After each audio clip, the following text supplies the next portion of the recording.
Die Neue Wache in Berlin. Gelegen an der Straße unter den Linden 4, wird jährlich von mehreren Millionen Menschen besucht, zumindest in normalen Jahren. Sie ist die zentrale Gedenkstätte der Bundesrepublik Deutschland für die Opfer von Krieg und Gewaltherrschaft und regelmäßig finden auch Kranzniederlegungen statt. Aber für wen wurde sie ursprünglich erbaut? Warum steht sie an dieser Stelle? Was hat eigentlich ein armer Schuster mit dem Gebäude zu tun? Wie oft wurde sie umgestaltet und umbenannt? Was ist mit den Skulpturen passiert, die ursprünglich vor der Neuen Wache standen? Und was befindet sich unter den schwarzen Granitplatten im Innern des Gebäudes? Herzlich willkommen bei einem weiteren Video von Berlin erleben. Mein Name ist Michael Rost, seit 1989 mit Begeisterung Gästeführer in Berlin. Und in diesem Video versuche ich der Geschichte der Neuen Wache nachzugehen und die Fragen, die ich eingangs gestellt habe, so gut wie möglich zu beantworten. Viel Spaß dabei.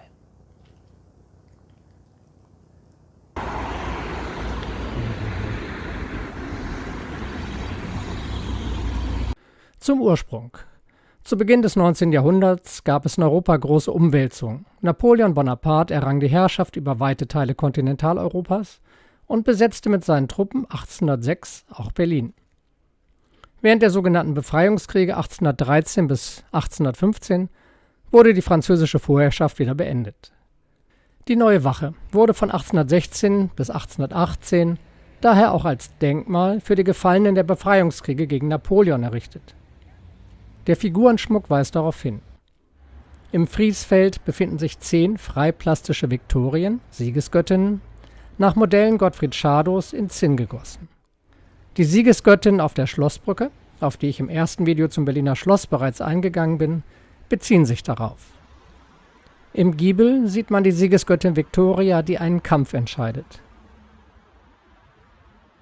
Das Relief aus Zinnguss wurde aus Kostengründen erst 1842 bis 1846 von August Kiss hergestellt. Der ursprüngliche Name lautete Haupt- und Königswache und verweist auf die eigentliche Funktion. Sie diente als Wachgebäude für das gegenüberliegende königliche Palais.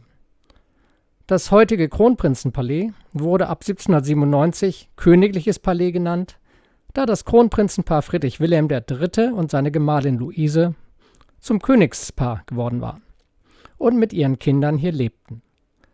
Unter den 10 Kindern, die Luise zur Welt brachte, waren 2 spätere Herrscher, König Friedrich Wilhelm IV. Und Kaiser Wilhelm I. Nachdem Luise 1810 jung verstorben war, lebte Friedrich Wilhelm bis zu seinem Tode 1840 hier. Seinen heutigen Namen Kronprinzenpalais erhielt das Gebäude dann 1861 wieder. Die Neue Wache wurde von Karl Friedrich Schinkel als Ersatz für die alte Wache entworfen. Es ist der früheste Bau Schinkels in Berlin und zählt zu den Hauptwerken des deutschen Klassizismus. Der Entwurf ist einem römischen Wehrbau, einem Castrum, nachempfunden, mit 4 festen Ecktürmen und einem Innenhof. Ergänzt wird der römische Bau durch einen Portikus mit dorischen Säulen. Durch diese einfache, aber wirkungsvolle Fassade kann sich die verhältnismäßig kleine Wache gegen die umliegenden, weit mächtigeren Gebäude behaupten. Als Haupt- und Königswache diente das Gebäude dann bis zum Ende der Monarchie im Jahre 1918. Von Beginn an bis heute gab es militärische Zeremonielle.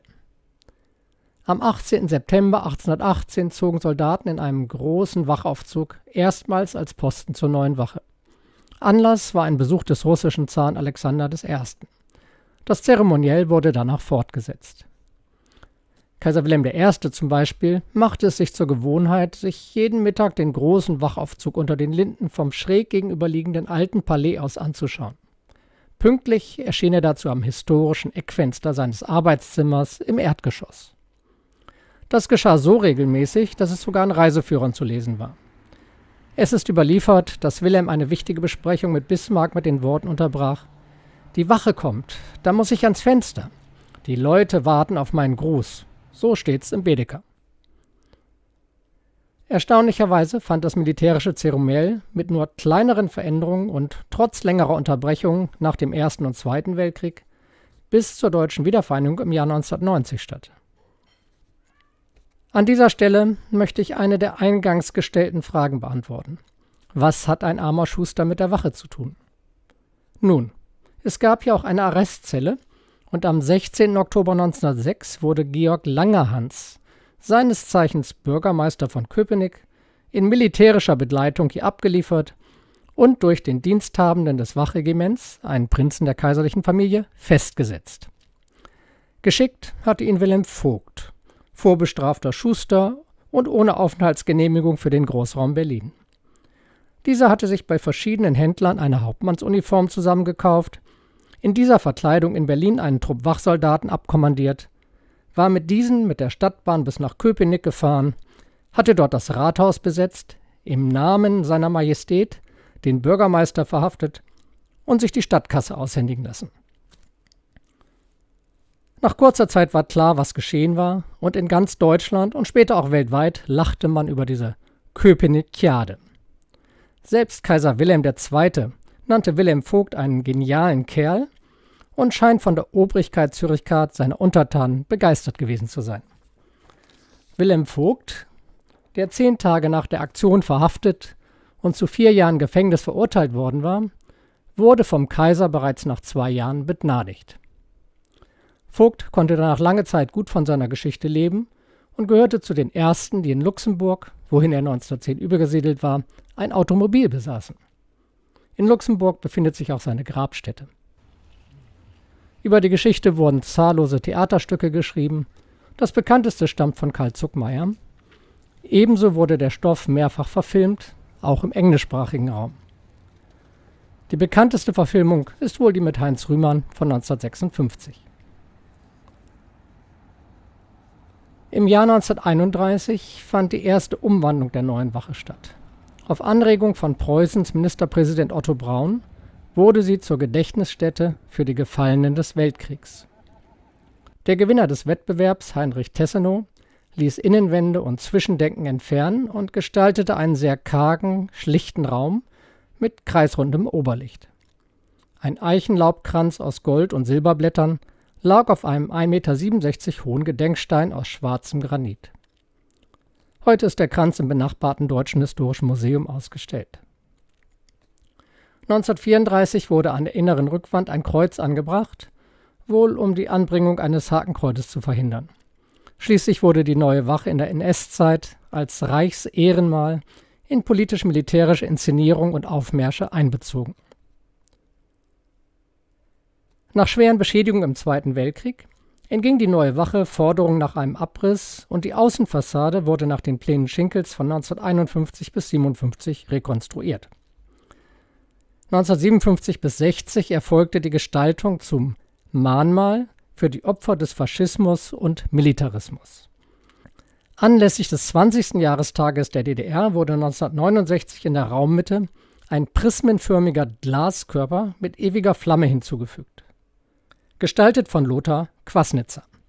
Unter 2 Bronzeplatten davor wurden die sterblichen Überreste eines unbekannten Widerstandskämpfers und KZ-Häftlings sowie eines unbekannten Soldaten beigesetzt.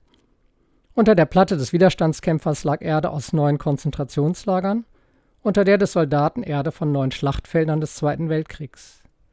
An der Rückwand befand sich das Staatswappen der DDR.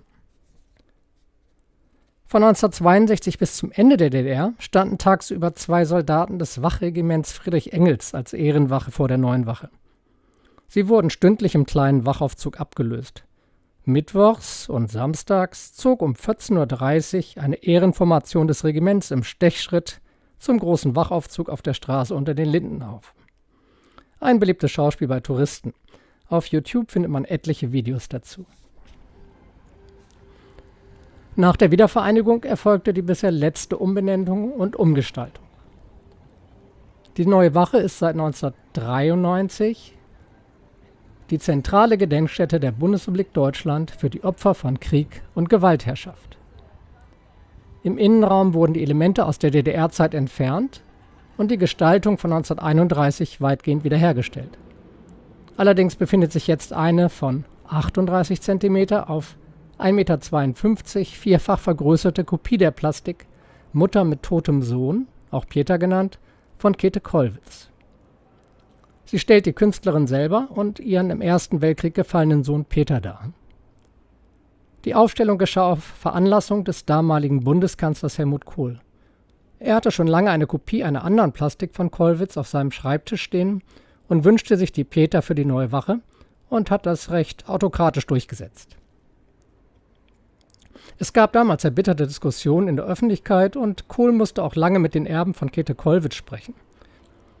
Diese haben letztendlich zugestimmt, unter der Bedingung, dass die Marmorstandbilder von Bülow und Scharnhorst bis zum Ablauf der Urheberrechte im Jahr 2015 nicht wieder vor die neue Wache gestellt würden. Und damit sind wir schon bei einem weiteren Streitthema.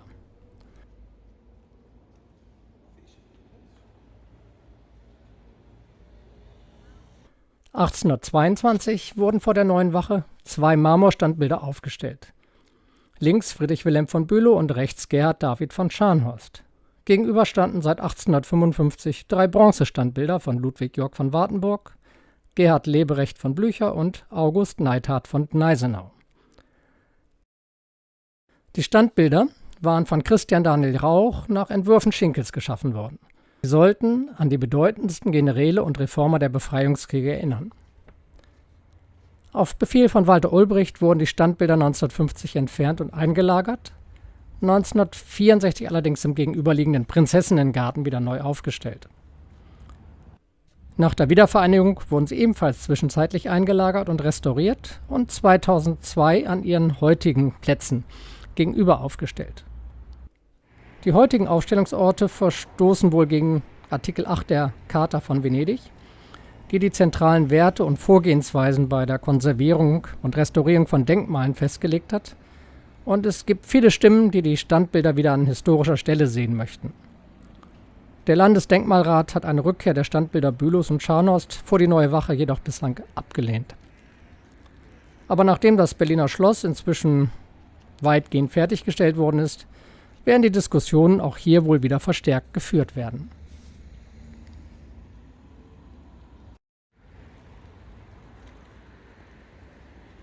Als Abschluss ein Blick auf das Kastanienwäldchen, das die neue Wache von 3 Seiten umschließt.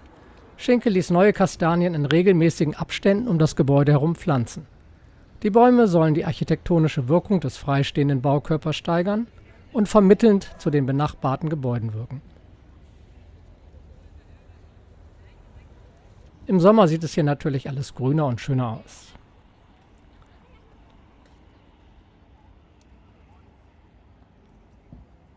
Herzlichen Dank fürs Zuschauen.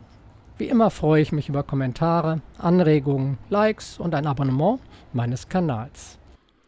Alles Gute!